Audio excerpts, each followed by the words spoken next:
त्यांचं झालं हां ओके. वंचित बहुजन आघाडीच्या आजच्या या पत्रकार परिषदेमध्ये उपस्थित असलेल्या सर्व पत्रकार बंधू भगिनींचं मी स्वागत करतो. आजच्या या पत्रकार परिषदेला पक्षाचे राष्ट्रीय अध्यक्ष ॲडव्होकेट बाळासाहेब आंबेडकर हे संबोधित करणार आहेत आणि सोबतच पक्षाच्या प्रदेशाध्यक्ष रेखाताई ठाकूर या पत्रकार परिषदेला उपस्थित आहे. मी बाळासाहेबांना विनंती करतो की आपण पत्रकार परिषदेला संबोधित करा.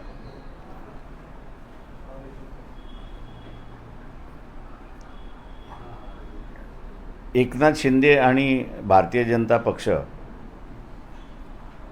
या सरकारने जाता जाता सुप्रीम कोर्टाने दिलेल्या निर्णयाचं अंमलबजावणी करण्यासाठी एक GR काढला.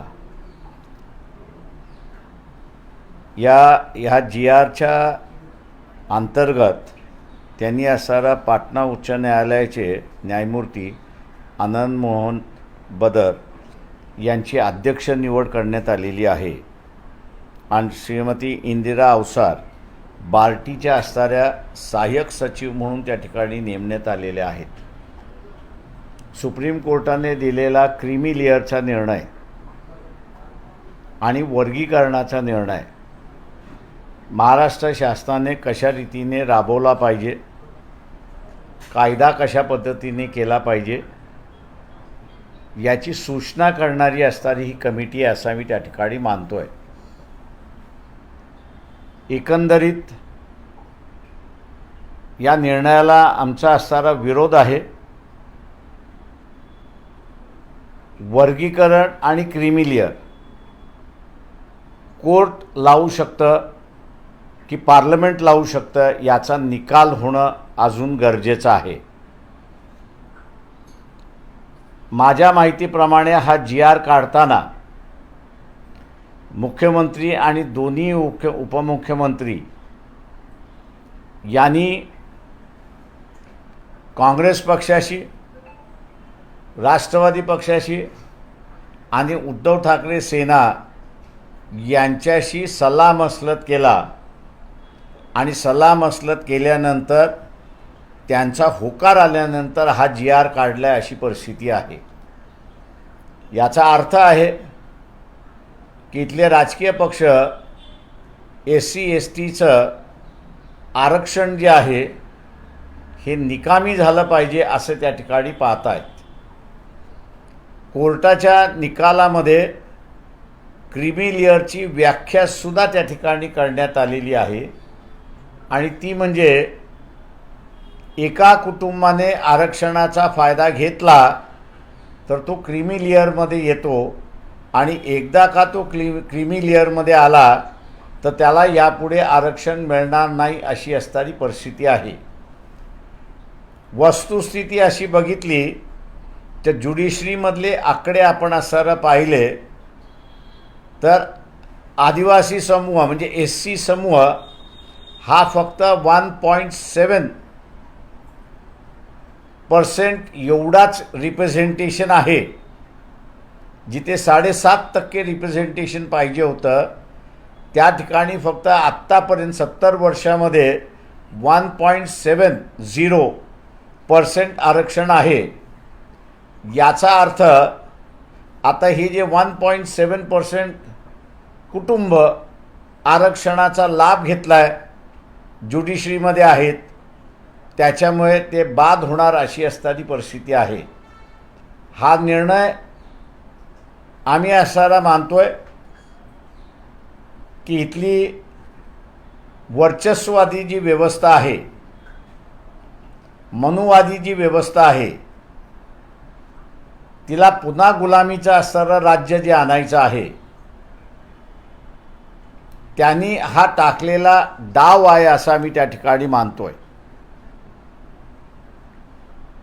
जाता जाता आपला मतदार कशा रीतीने वाढेल या दृष्टीने हा GR आम्ही असं त्या ठिकाणी पाहतोय. इलेक्शनमध्ये हा GR आणि ही आरक्षण हा मुद्दा त्या ठिकाणी राहणार. मेजॉरिटी कोणाला मिळणार नाही अशी असणारी परिस्थिती आहे. आणि म्हणून उद्याच्या कालावधीमध्ये नवं सरकार ज्यावेळेस येईल, ज्याला कोणाला नवं सरकार करायचं असेल आणि वंचित बहुजन आघाडीचा पाठिंबा पाहिजे असेल, तर आम्हाला या GRच्या संदर्भात आणि क्रीमी लेअरच्या संदर्भात अटी त्या ठिकाणी घालाव्या लागतील. शासनाच्या जाता जाता घेतलेल्या निर्णयाचा आम्ही असताना निषेध करतो आणि अपेक्षा हे बाळगतो आहे की जे आरक्षित वर्ग आहे, आरक्षणाच्या सेक्टरमध्ये येणारा जो वर्ग आहे, हा सगळा वर्ग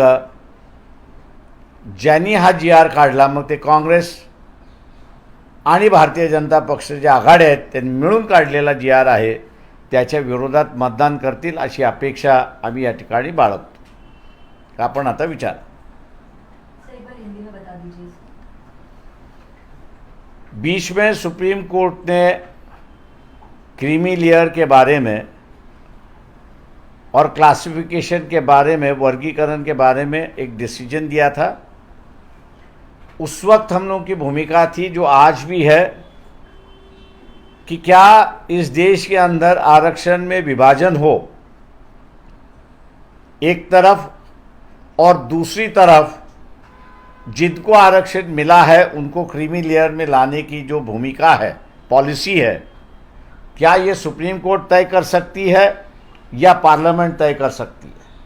हम ये मान के चलते हैं कि ये भूमिका पार्लियामेंट ही तय कर सकती है. कोर्ट इसके बारे में कुछ नहीं कह सकता, ना उनको अधिकार है. और इसलिए इस इशू को लेके एजिटेशन काफ़ी चल रहा है.